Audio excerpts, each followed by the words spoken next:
Hey, bienvenue dans cette vidéo et on va parler pour la deuxième fois du 950S. 856 km au compteur. Mon ressenti en tant que mec qui le roule et mec qui les répare. Je vais faire un petit tour.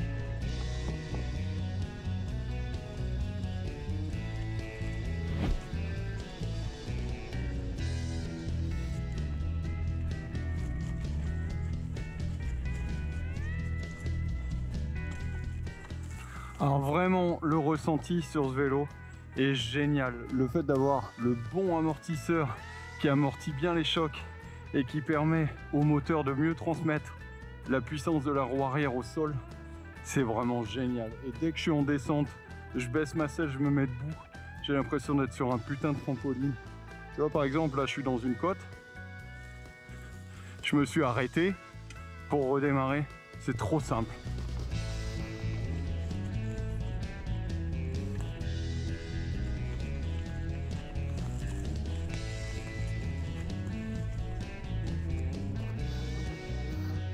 Alors, beaucoup de gens qui pensent que c'est des vélos de feignants, pas tant au final, hein, parce que sur un VTT normal, avec mes genoux en carton, du haut BMX, je pense que je les ferai pas les 50 km que je fais maintenant.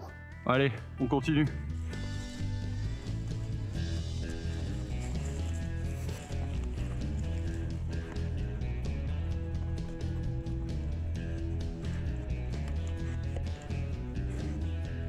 Ça monte les côtes comme si j'étais sur le plat, c'est un truc de ouf.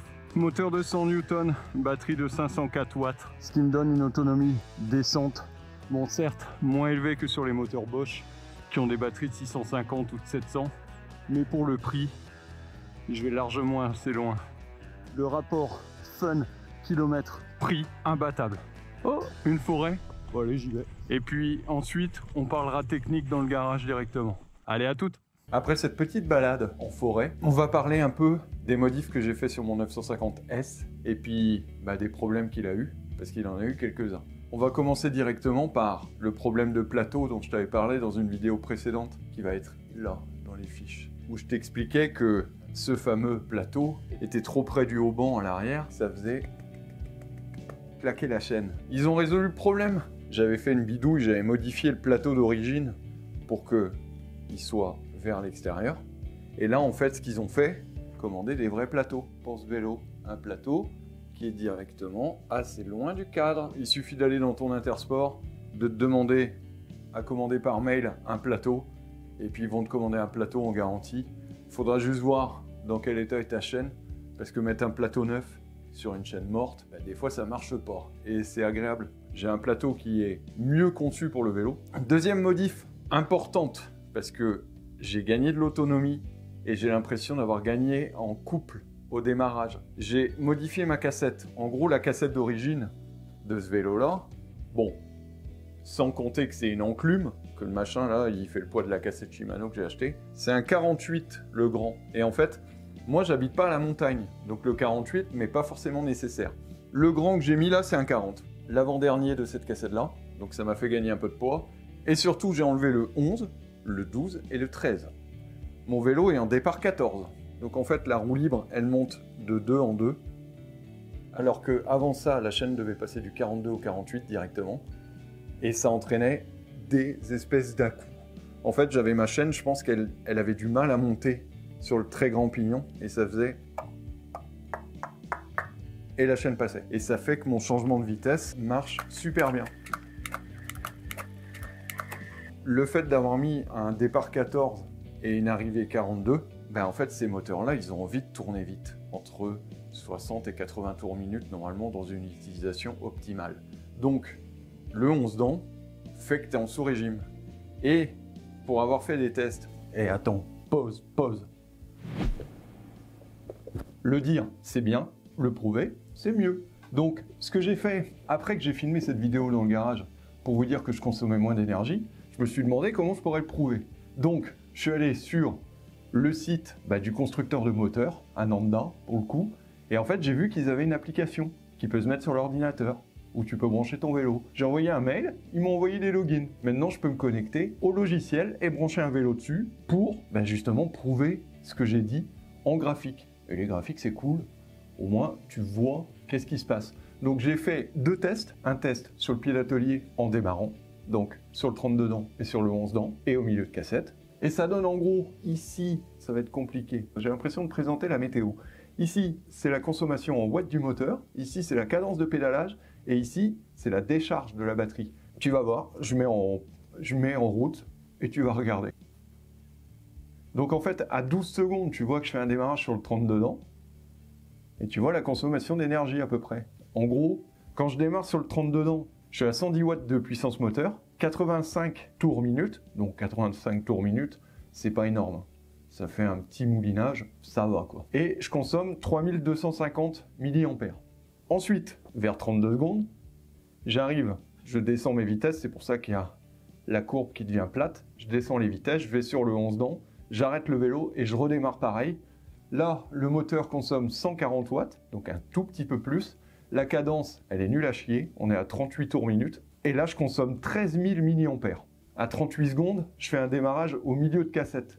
Donc c'est un peu mieux. La cadence est un tout petit peu plus rapide. Et là, je consomme 7000 mAh. Donc le démarrage au milieu de cassette, bon, c'est quand même pas terrible, mais c'est un peu mieux que de démarrer sur le tout petit. En fait, ça entraîne que le moteur, il envoie plus de puissance. Du coup, il tire plus sur la chaîne, il tire plus sur la pignonnerie. Le moteur, il chauffe plus, donc les composants à l'intérieur, ils peuvent plus lâcher. Ta batterie, elle se décharge plus vite, donc tu la recharges plus, donc elle s'use plus. En gros, c'est pas bon de démarrer sur le 11 dents. Je sais ce que vont me dire les cyclistes en commentaire, ils vont me dire « Ouais, moi je démarre jamais sur le 11 dents. » Ouais, mais tu fais du vélo en fait, donc tu le sais. Normalement, quand tu t'arrêtes avec un vélo mécanique, tu redémarres pas sur le 11 dents. Ou alors c'est que tu as des jambes de taureau. Richard, qui va chercher son pain en vélo électrique, il sait pas changer ses vitesses et il croit que mettre boost, ça arrange tout. Il croit qu'il a un Solex en gros, quoi. Dans le test 2, pareil, on a le même tableau, j'ai fait en sorte que ça se ressemble. Par contre ici c'est un test sur home trainer.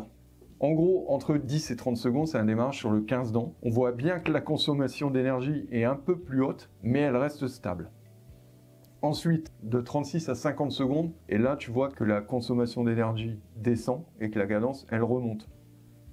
Et l'inverse, du coup, j'arrête un peu le vélo, je descends tout, je me mets sur le petit, et là, en roulant, pareil, en gros, ma conso d'énergie, elle monte, et ma cadence, elle est faible. En gros, même en roulant, c'est mieux de ne pas descendre sur le 11 dents.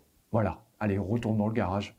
Je pense que c'est à cause de ça. Parce que si je me plante de vitesse au démarrage, je suis pas sur le 11 dents, donc le vélo a plus de couple. Et la dernière sortie que j'ai fait, en gros, j'ai fait mes 50 bornes, peinard, et il me restait de la batterie. Donc ça veut dire que je consomme moins d'énergie. Bon, parlons du Rock des Monts d'Arrée. Bon, il se peut que j'avais plus de batterie dans le micro. J'en étais où? J'allais vous parler du Rock des Monts d'Arrée. Alors le Rock des Monts d'Arrée, en gros, pour ceux qui ne sont pas de la région, c'est un peu notre rendez-vous VTT de l'année. Il y a beaucoup de participants. On était le dimanche, on s'était inscrit sur le 50 km expert avec Antoine. Un climat de merde. J'ai jamais été aussi mouillé de ma vie. J'avais l'impression d'avoir une couche à la place du cuissard, tellement il était trempé. Les 25 premiers kilomètres sous la pluie, avec le froid, quel bonheur. Arrivé au kilomètre 25, clic, clic, clic, clic, clic, clic. Et ça a fait clic, clic, pom, pom, pom. En gros, je pense que ma chaîne s'est ouverte sur un changement de vitesse que j'ai dû bugger. Ça s'est pris dans le dérailleur a pété, il est remonté et la patte de dérailleur a pété en deux. Ça a un peu abîmé mon cadre, mon dérailleur s'est retrouvé là. Je me suis retrouvé au kilomètre 25, donc pile au milieu.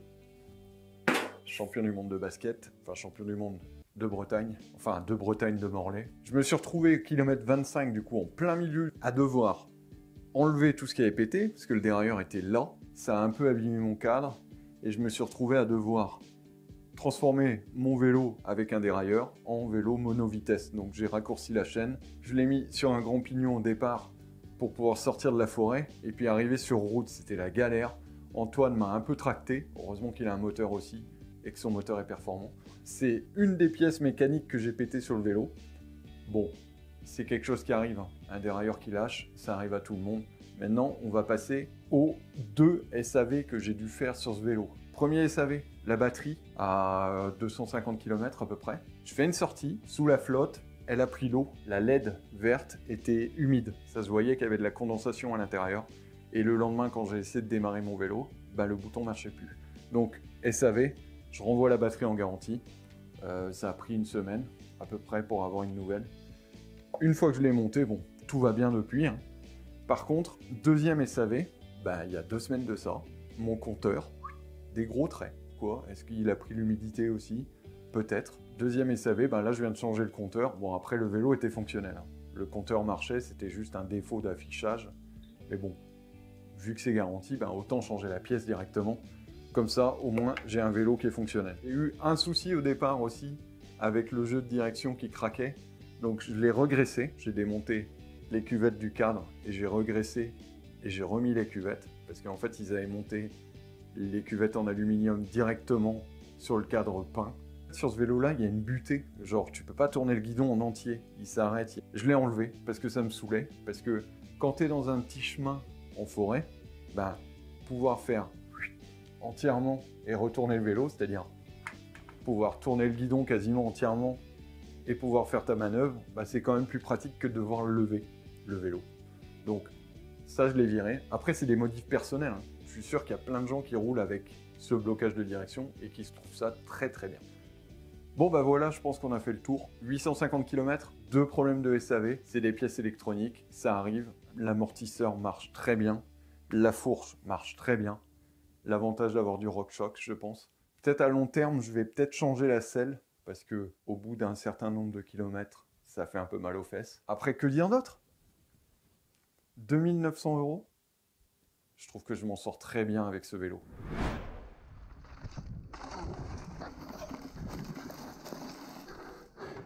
Donc voilà, c'est la fin de cette vidéo. J'espère qu'elle vous aura plu. Tout ce que je sais moi, c'est que ça m'a permis de découvrir des chemins, de découvrir des guêpes aussi. Parce qu'il y a une guêpe là. Casse-toi! Ouais, je deviens dompteur de guêpes grâce à ce vélo. Enfin bref, je suis très content de l'avoir acheté. Certes, il a eu quelques soucis, mais il y a des soucis sur tous les vélos. Donc, je ne regrette absolument pas mon achat. Et si tu hésites, franchement, fais-toi plaisir. Si tu as les moyens, fais-toi plaisir. Tu le regretteras pas. Bon bref, je vous laisse. Je vais finir ma balade moi. Allez, bon ride, à plus!